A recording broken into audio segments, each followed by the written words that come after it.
네, 오늘 준비한 말씀 함께 보시겠습니다. 창세기 44장이고요. 1절부터 13절의 말씀입니다. 자리에서 일어나셔서 한 절 한 절, 좀 길긴 하지만 하나의 드라마를 보는 것과 같은 말씀입니다. 같이 한번 한 절 한 절.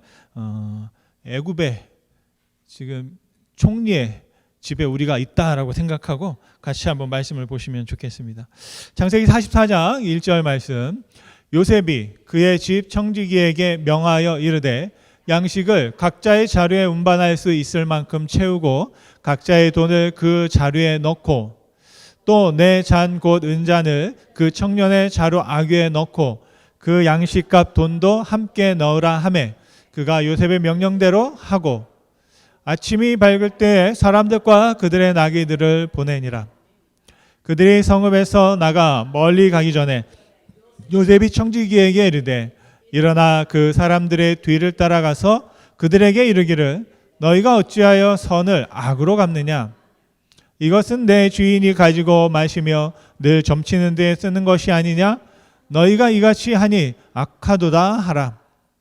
청지기가 그들에게 따라가서 그대로 말하니 그들이 그에게 대답하되 내 주여 어찌 이렇게 말씀하시나이까?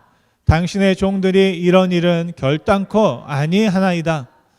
우리 자루에 있던 돈도 우리가 가나안 땅에서부터 당신에게로 가져왔거늘 우리가 어찌 당신의 주인의 집에 은금을 도둑질하리이까? 당신의 종들 중 누구에게서 발견되든지 그는 죽을 것이요 우리는 내 주의 종들이 되리이다. 그가 이르되 그러면 너희의 말과 같이 하리라. 그것이 누구에게서든지 발견되면 그는 내게 종이 될 것이요 너희는 죄가 없으리라. 그들이 각각 급히 자루를 땅에 내려놓고 자루를 각기 푸니 그가 나이 많은 자에게로부터 시작하여 나이 적은 자에게까지 조사하매 그 잔이 베냐민의 자루에서 발견된지라. 그들이 옷을 찢고 각기 짐을 나귀에 신고 선으로 돌아가니라. 아멘. 자리에 앉으시겠습니다. 형통은 하나님의 뜻입니다 라는 제목을 가지고 같이 말씀을 보겠습니다. 여러분 좌우에 한번 같이 인상하실까요? 형통은 하나님의 뜻입니다 라고 한번 말씀해 주시면 감사하겠습니다. 시작. 형통은 하나님의 뜻입니다. 네, 그 형통을 저와 여러분이 경험하기를 간절히 소원합니다. 오늘 말씀해 보면 역사적으로 굉장히 중요한 사건이 벌어졌습니다. 이스라엘의 지파 12지파를 시작했던 조상들이 한자리에 다 모여 있습니다. 야곱의 아들들이 정말로 수십 년 만에 우연히도 같이 모이게 됐습니다. 장소는 애굽의 총리의 집입니다. 바로 요셉의 집입니다. 여러분 명절이 되면 다 모이잖아요. 이번에 추석이 언제인지 아세요? 9월? 17일. 생일도 아닌데 어떻게 이렇게 정확하게 아시네요. 요일은 몇 요일일까요? 네, 화요일. 와, 한국의 뉴스를 많이 보시나 봐요. 지금 한국은 지금 난리가 났습니다. 왜? 어디로 놀러 갈까? 알고 봤더니 화요일이 명절인데 그 전주 토요일부터 목요일까지 그러면 거의 그 다음 주 금요일, 토요일, 주일까지 놀면 거의 한 8일 정도를 연휴로 지키게 되더라고요. 혹시 여러분 추석 때 어디 가시는 분 계신가요? 네, 안 계시죠? 추석 연휴에 혹시 어디 가시는 분 계신가요? 네, 추석 연휴가 언제 시작하나 봤더니 14일 날 이번 토요일부터 시작되더라고요. 여러분 14일 날 어디 가셔야 되는지 아세요? 네, 교회 가셔야 돼요. 토요일 날. 왜 오셔야 되는지 아세요? 네, 청소하러. 알기는 다 알고 계시군요. 네, 14일 날 대청소하는 날이니까 여러분 기억하셔서 추석이지, 잔치지, 우리 같이 모여서 청소해야지 라는 마음으로 함께 오실 수 있으면 좋겠습니다. 그런데 요셉은 자신의 정체를 형들에게 밝히지 않고 있습니다. 탄로날 수 있는 위기가 있었는데도 불구하고 형들은 눈치를 채지 못합니다. 요셉이 엄청난 자제력을 발휘했습니다. 수십 년 만에 막내 동생을 딱 보고 마음이 북받쳐 올라와 가지고요. 오늘 또 한 몇 주 만에 이렇게 보니까 제 마음속에서 우리 안정희 권사님을 보니까 제가 안정희 권사님을 막 가서 안아드리고 싶었는데 제 아내가 먼저 끌어안는 바람에 제가 허그를 못했다 라는 생각을 하고요. 우리 또 간만에 방학이 끝나고 이렇게 자매님이 막 들어오시니까 내 마음속에서 어떻게 반가워가지고 어떻게 하고 싶은데 하지 못하는, 제가 요셉을 닮았다. 왜요? 자제력이 뛰어나다. 여러분, 큰일을 하는 사람들은 절제할 줄 알아야 됩니다. 이 애굽의 총리가 되고 1년, 2년, 그것도 수십 년 동안 총리의 일을 한다는 건 보통 일이 아니에요, 여러분. 요셉이요, 여러분 총리가 되고 싶으세요? 대통령 되고 싶고 높은 자리에 가고 싶다, 그 권력을 한번 누리고 싶다 하지만 그 자리에 가 있는 것이 얼마나 고통스러운지요. 왜냐하면 좋아하는 사람들은 좋아하지만 싫어하는 사람들은 24시간 365일 나를 씻거든요. 그런데 그거를 내가 어떻게 견뎌내느냐. 요셉이 총리가 되었고 애굽을 구원했지만 그럼에도 불구하고 반대자들이 있었고 어떻게든 저 요셉을 끌어내려서 내가 저 자리에 가겠다고 하는 세력들이 있었을 것입니다. 그런데 그 스트레스를 견딘 사람이 바로 요셉이고요. 그러면서도 하나님의 그 뜻과 하나님이 동행하셔서 함께 하셔서 형통케 하셨다라고 말씀에 기록하고 있는 것을 볼 수 있습니다. 여러분, 요셉에게 질문이 하나 생겼어요. 어떤 질문이냐? 하나님이 왜 형들을 만나게 하셨을까? 요셉에게는 가족이 없고 이제 나는 애굽 사람이다. 애굽 사람으로도 하나님을 섬기고 살 수 있다. 그런데 갑자기 요셉 앞에 형들이 나타난 겁니다. 그 뜻을 알 수가 없는 거예요. 내가 복수하라고 하신 건가? 아니면 뭐 다른 뜻이 있으신가? 그런데 오늘 요셉의 이야기를 여러분 잘 보시면 하나님의 말씀이 없어요. 그런데 우리는 하나님의 말씀이라고 전하고 있습니다. 무슨 말이냐면 하나님께서 직접 나오셔서 이게 내 뜻이야, 내 말이야, 이렇게 해라고 하는 계시의 말씀이 하나도 없습니다. 단지 요셉이 하나님의 뜻을 생각하고 그의 삶을 통해서 그 하나님의 뜻을 이루어가고 실천하고 있는 것입니다. 요셉에게는 어떤 질문이 생겼다고요? 내가 어떻게 해야 할까? 하나님께서 왜 나에게 이런 일을 벌이게 하셨을까? 당장 요셉에게는 큰 문제가 있었는데 저 베냐민입니다. 자신의 막내 동생 베냐민. 엄마가 같은 유일한 형제예요. 그런데 베냐민이 몇 살 때? 제가 기억하기로는 아마 7살 때, 요셉이 17살 때 서로 헤어지게 되었고요. 그리고 한 20-30년 만에 다시 만나게 됐습니다.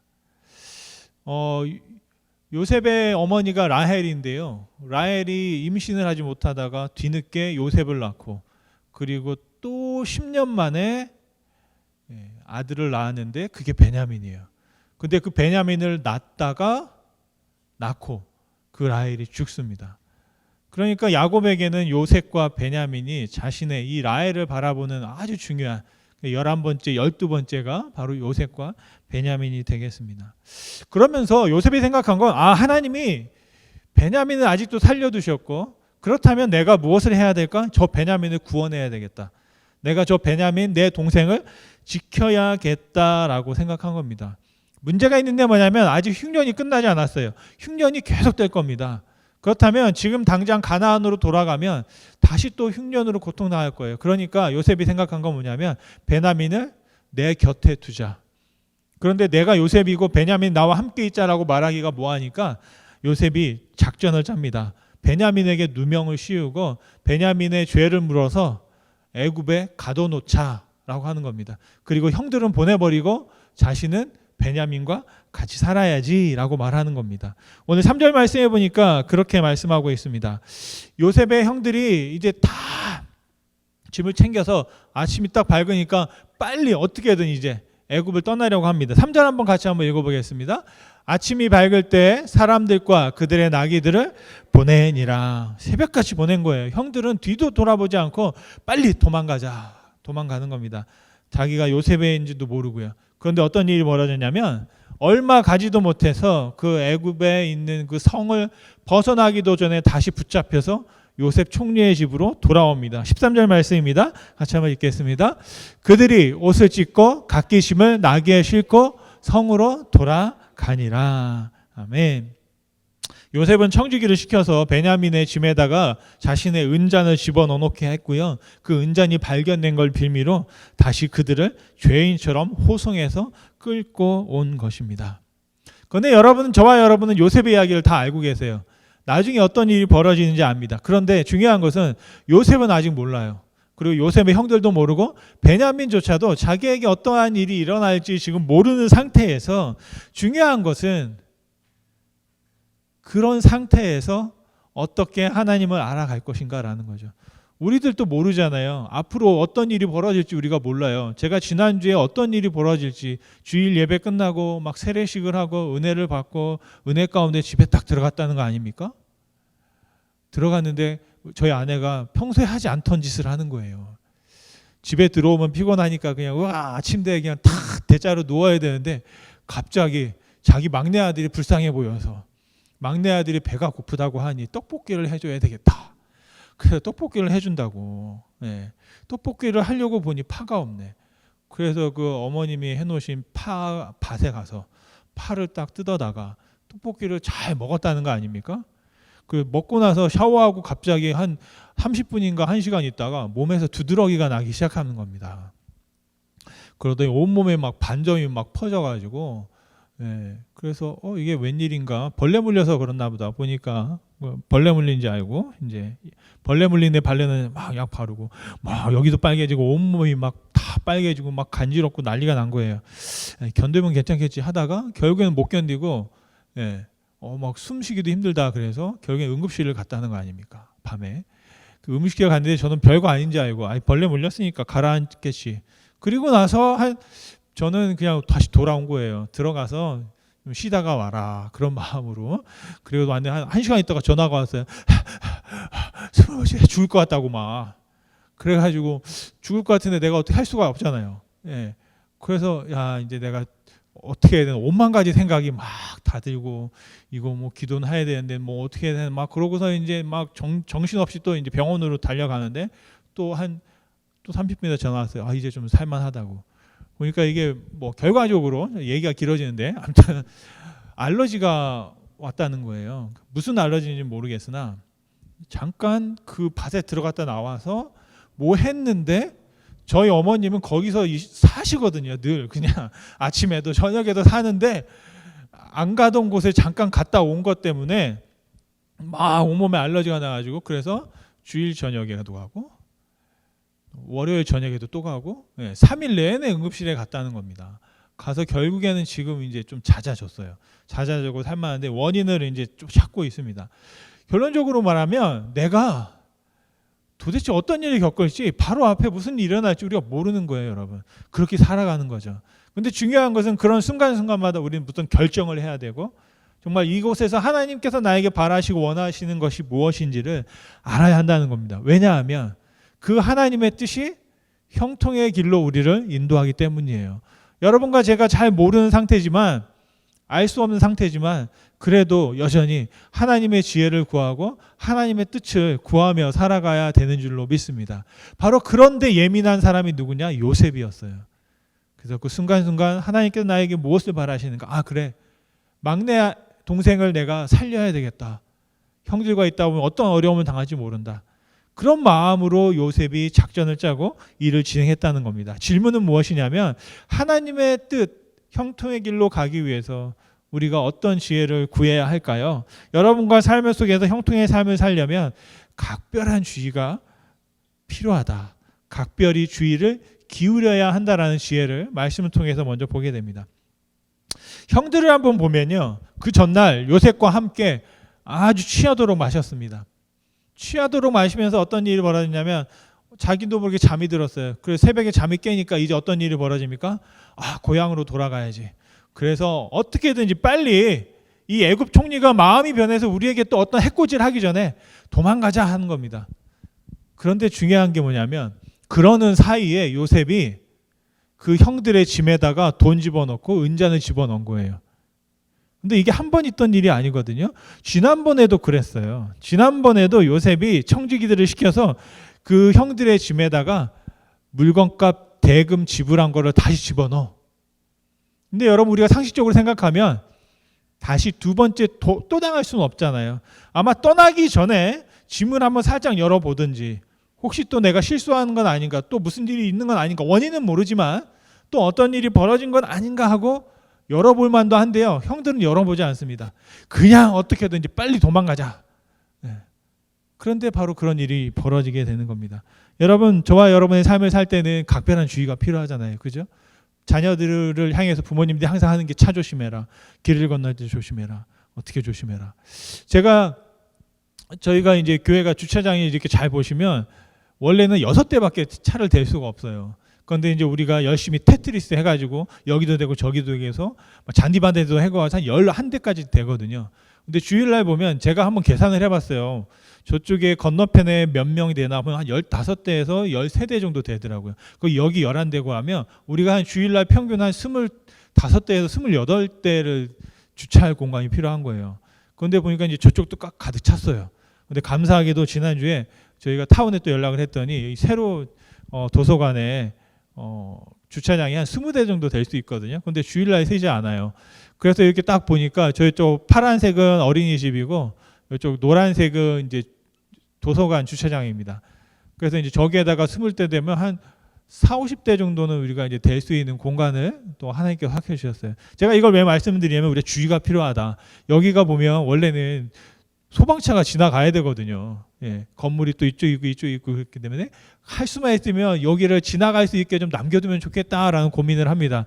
그런데 제가 여러분들한테 저기다가 주차하라고를 못 하겠어요. 왜냐하면 저기 횡단보도를 건너가야 돼요.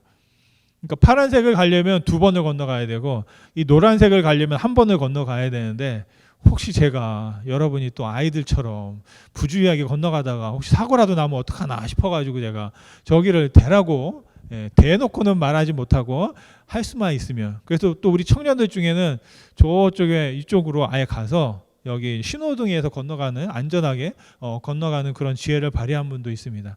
우리가 주의가 필요하다는 게 여기다 주차하다 보면 좁으니까 지나가다가 지금까지는 그런 일이 없지만 접촉 사고도 없고 안전하게 잘 우리가 했습니다. 그런데 혹시라도 어떤 큰 일이 벌어졌을 때 제가 딱 보니까 소방차가 이 안으로 확 들어오더라고요. 교회가 가끔 알람이 울릴 때가 있거든요. 그럼 난리가 납니다. 저쪽에 있는 소방차 한 3대가 와요. 큰 거 조그만 거 구급차까지 막 달려와요.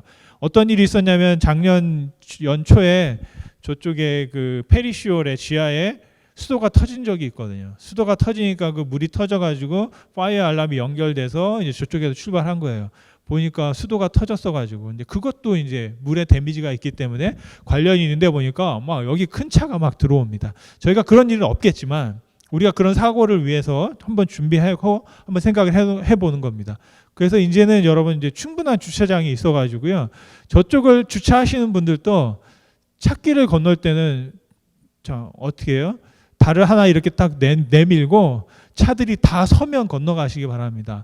설 거를 생각하고 상상해서 가지 마시고 발을 내밀고 내려와서 차들이 다 서는 거를 보시고 건너갈 수 있도록, 그러면 우리가 안전하게 이제 저 주차장을 사용할 수 있고, 제가 계산을 해보니까 한 41대 정도 될 수 있더라고요. 그래서 여러분, 지금까지는 우리가 겸손하게 교회 주차할 곳이 없으니까 전도를 못했다면 이제는 주차할 곳이 넉넉하기 때문에 좀 더 야 이곳에 주차하기 많아, 주차할 곳 많으니까 여러분 함께 이렇게 전도에 또 우리가 한번 마음을 또 쏟을 수 있으면 좋겠습니다. 우리가 의례적으로 해오던 일이 뭐냐면 습관이라는 것들입니다. 그런데 그 습관을 또 한번 우리가 주의를 기울여서 살펴볼 것이 필요합니다. 형들은 습관적으로 그냥 무턱대고 갔던 거예요. 주의가 없었어요. 그런데 여러분과 삶 속에서 한번 내가 아무런 시도 없이 그냥 반복하고 있던 것들에 대해서 다시 한번 주의를 기울여 바라볼 수 있기를 바라요. 여러분의 집을 들어갈 때도, 여러분 교회를 들어갈 때도, 또 여러분에게 자녀들에게 전화할 때도, 또 부모님에게 문안 전화를 할 때도 한번 주의를 기울여 보면 좋겠습니다. 그러다 보면 무언가 보이게 되고, 보이게 되면 그것을 통해서 변화할 수 있고 새로운 시도를 할 수 있고, 그를 통해서 우리가 실수를 줄일 수 있고 또 성장할 수 있고 성숙하게 될 수 있는 줄로 믿습니다. 두 번째로 형통의 길을 가는 우리들에게 필요한 게 뭐냐면 무리한 약속을 하지 않는 겁니다. 무리한 약속을 하지 않는 거예요. 성을 벗어나기도 전에 요셉의 형들이 붙잡혀 왔습니다. 그런데 그 붙잡히는 과정 가운데에서 요셉의 형들이 뭐라고 하냐면 9절 말씀인데요. 아주 호언장담을 하면서 이런 말을 합니다. 같이 한번 읽겠습니다. 당신의 종들 중 누구에게라도 발견되든지 그는 죽을 것이요 우리는 내 주의 종들이 되리이다. 아멘. 무슨 말입니까? 은잔을 발견하면 그 사람은 죽여라. 자기들이 그렇게 말하는 거예요. 그런데 그 은잔이 어디 들어가 있어요? 베냐민의 자루에 들어가 있어요. 그리고 자기들은 다 종이 되겠다고 하는 거예요. 아니 원래는 어떻게 해야 돼요? 확인을 해보고 해야죠. 확인도 하기 전에 막 허풍을 치는 거예요. 그러면서 우리는 그런 일이 없다고. 그런 사람 있으면 죽여라. 나는 다 종이 되겠다. 이게 뭐냐면 내가 지킬 수도 없고 약속할 수도 없는 것들을 약속한다라는 것입니다. 여러분 우리가 말하는 것에 대한 책임이 따르잖아요. 내가 결백한 건 알 수 있지만 한 번 더 확인해 보는 게 필요하죠. 그게 바로 여러분 지혜입니다. 할 수 없는 것을 할 수 없다고 말하는 것. 그게 지혜인 것이죠. 할 수 있는 것은 그냥 하면 되는 거예요. 제가 목회를 하면서도 보면 가끔 처음에는 뭐 어떤 부탁을 할 일들이 막 있잖아요. 그러면 부탁하면 이렇게 안 된다고는 안 하고 이렇게 말해요. 기도해 보겠습니다. 기도해 보겠습니다. 그러니까 기도해 보겠습니다. 우리 유란 자매가 이런 거 배우면 안 되는데 너무 교회에 물들면 안 돼요. 처음에 뭐 해주세요. 그러면 막 하고 싶어 이러다가 갑자기 어느 날 목사님 한번 기도해 볼게요. 라고 하면 이제 얘는 이제 교회 물들었구나. 이제 그렇게 되는 거예요. 하는데 처음에 노라고를 안 하고 기도해 보겠습니다. 전 기다렸어요, 진짜. 나중에 가서 물어봤어요. 기도해 보셨냐고. 그랬더니 이제 제가 눈치가 없는 거예요. 무슨 말이에요? 그거 안 한다는 건데 그거를 진짜 기도한다는 줄 알고 그렇게 했는데 거부당할 때 상처를 받잖아요. 나중에 보니까 이 거부하는 게 오히려 더 건강한 거더라고요. 못하는 걸 난 못하겠습니다라고 말하는 게 어떻게 보면 오히려 더 영적으로 육적으로 더 건강할 수 있겠다라는 생각들을 해봅니다. 그러니까 여러분 거부할 일이 있으면 당당하게 내 생각을 말하는 것도 좋은 것 같아요. 그래야 또 그 다른 대안을 찾게 되는 거죠. 왜냐하면 저는 기도한다고 그래가지고 기다렸는데 대안을 세우지 않은 거예요. 그런데 못한다고 그러면 다른 방법을 찾을 텐데 다른 방법을 찾지 못했던 겁니다. 여러분 무슨 말이냐면 내가 뭔가를 할 때 내가 할 수 있을 때는 하면 되는 거고요. 할 수 없을 때는 할 수 없다고 말하는 것입니다. 그런데 할 수 없는 것을 가지고 할 수 있을 것처럼 과장하거나 또 때로는 잘못된 약속을 하게 되면 내가 문제가 생기게 되는 것이죠. 여러분 하나님의 형통을 경험하려면요. 어떤 크고 위대한 일로 시작하는 게 아닙니다. 항상 작은 일을 여러분 시작하십시오. 오늘 또 예배 끝나고 집에 가면 큰 일 하지 마시고요. 작은 일을 하세요. 작은 일을 하다 보면 그 작은 일이 잘하고 쌓여서 복리로 우리 가운데 역사하게 되는 줄로 믿습니다. 가끔 보면 의도적으로 우리에게 무리한 것을 약속하는 사람들이 있어요. 누굴까요? 사기치는 사람들입니다. 얼마를 하면 1,000불을 내면 뭐 10,000불을 벌어주겠다. 아니면 그런 거죠. 신앙적으로도 사기를 치는 게 있어요. 대표적인 게 보면 면죄부를 파는 것이었습니다. 구원받고 싶으면 이걸 사라. 그런데 딱 보니까 다 산 거예요. 다 구원받고 싶잖아요. 그랬더니 그 다음에 한 일이 뭐예요? 지금 여러분의 먼저 떠난 가족들이 저희 연옥에 있다. 연옥에 있는 사람들을 천국에 보내기 위해서 이걸 사라. 그러면 그 사람들이 연옥에 있다가 천국에 갈 것이다. 또 그런 어떤 이론과 논리를 만들어낸 거예요. 그래가지고 또 그걸 살아있는 사람을 위해서 파는 게 아니라 죽은 사람을 위해서도 면죄부를 팔기 시작하는 그런 일들이 벌어지게 되는 것을 볼 수 있습니다. 이게 뭐냐면 할 수 없는 것을 자기가 할 수 있겠다고 약속하는 것들입니다. 여러분 그것들을 우리가 구분해내는 지혜가 필요한 것입니다. 세 번째로는 그래서 형통의 삶은 즉흥적인 판단을 넘어서야 된다. 피해야 한다라고 말씀드릴 수 있겠습니다. 요셉의 청지기가 형들의 말을 들은 거예요. 은잔 나오면 어떻게 하겠다고요? 죽이십시오. 그 사람을. 나머지 만약에 우리는 다 종이 되겠습니다. 그런데 청지기는 그 말을 듣고 오히려 기뻐하거나 즐거워한 게 아니라 놀란 거예요. 왜요? 죽이면 안 되거든요. 누구를? 베냐민을 죽이면 안 돼요. 청지기는 요셉의 뜻을 알아요. 무슨 말이냐면 이 베냐민을 살려서 데려오는 거예요. 대신에 그에게 누명을 씌워가지고 베냐민을 남겨두려고 하는 것입니다. 그래서 이 청지기가 하는 말입니다. 10절 말씀을 같이 한번 읽어보겠습니다. 10절 말씀. 그가 이르되 그러면 너희 말과 같이 하리라. 그것이 누구에게서든지 발견되면 그는 내게 종이 될 것이요 너희는 죄가 없으리라. 좀 이상하죠, 그죠? 잘못했으면 다 한 패거리로 묶어야 되는데 발견된 사람만 남고 나머지는 집에 가도 돼. 그렇게 말한 거예요. 그러니까 베냐민만 남기고 나머지 형들은 돌아가라고 말합니다. 가끔 우리가 어떤 상황과 계획이 있는데요, 뜻이 틀어질 때가 있습니다. 이 청지기는 그런 즉흥적인 상황 가운데 자기가 예상치 못한 일이 벌어졌을 때 그것에 흔들리지 아니하고 원래 자신의 계획대로 그 모든 일을 진행한 것을 볼 수가 있습니다. 왜 그렇게 할 수 있었을까요? 미리 뜻을 정했기 때문이고 미리 계획을 세웠기 때문입니다. 여러분, 하나님의 형통은 아무런 계획과 뜻 없이 그냥 가다가 보면 하나님의 은혜로다라는 것이 아니라 하나님 앞에 정할 수 있는 것들을 미리 정해놓고 미리 정한 것들을 실천하는 겁니다. 그랬을 때 갑자기 돌발적인 상황이 발휘했을 때 거기에도 흔들리지 아니하고 계속 그 길을 갈 수 있게 되는 것이죠. 그레이그 그로스터 목사님은 이런 말씀하셨습니다. 우리가 내리는 결정의 질은 우리의 삶의 질을 결정한다.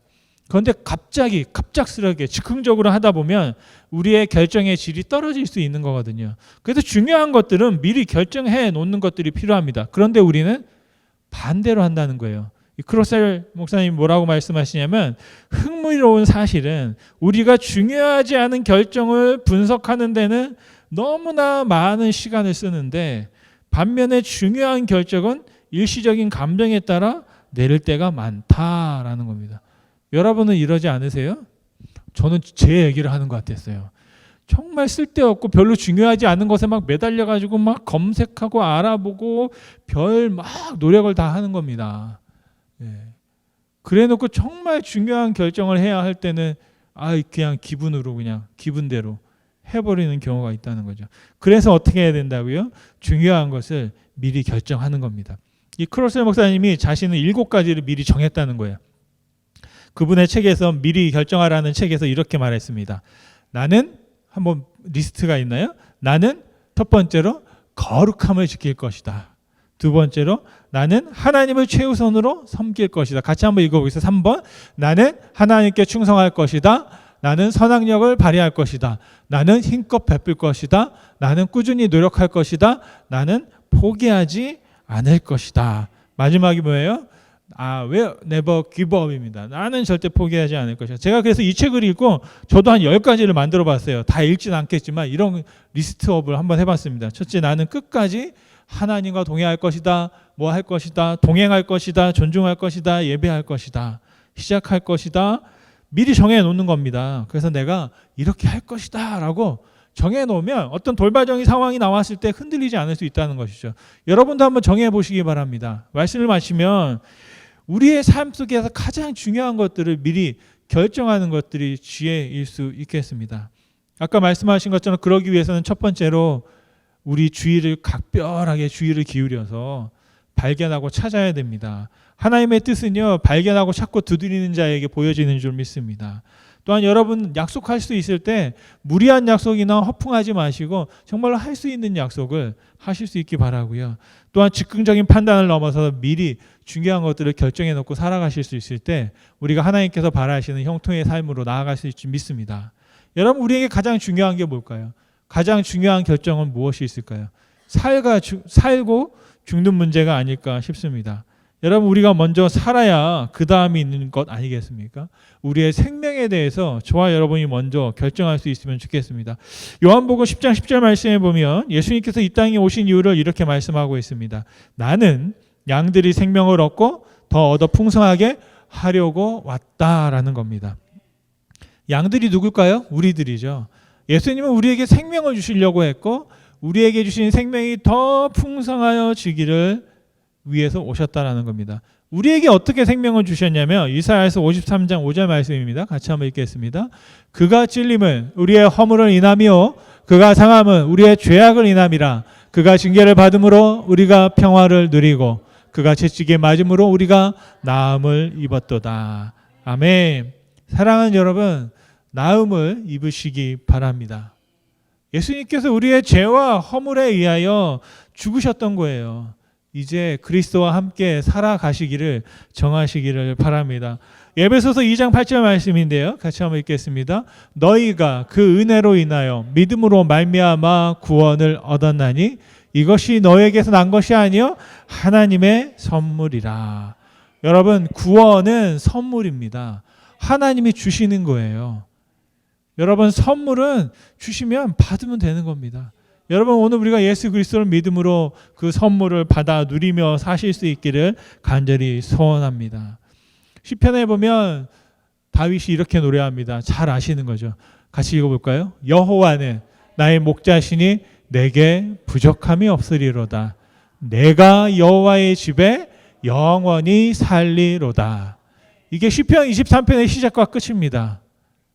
여러분, 구원이 뭐냐면 부족함이 없는 겁니다. 주님이 나의 구주 되시기 때문에. 그 구원의 끝이 무엇입니까? 내가 여호와의 집에 영원히 살리로다. 무슨 말이냐? 여러분 정하셔야 돼요. 무엇을? 예배 끝나면 여러분 무엇 하시겠습니까? 집으로 가시잖아요. 우리의 삶이 끝나면 우리가 무엇을 해야 합니까? 하나님의 집으로 가야 합니다. 여러분과 제가 가야 할 그 집을 결정하고 살아간다면 우리의 삶은 절대 흔들림 없을 줄 믿습니다. 하나님의 집을 사모하시고 우리가 마지막에 가야 할 집을 딱 정해놓고 가면 어디로 갈까 고민하지 않아도 된다라는 것입니다.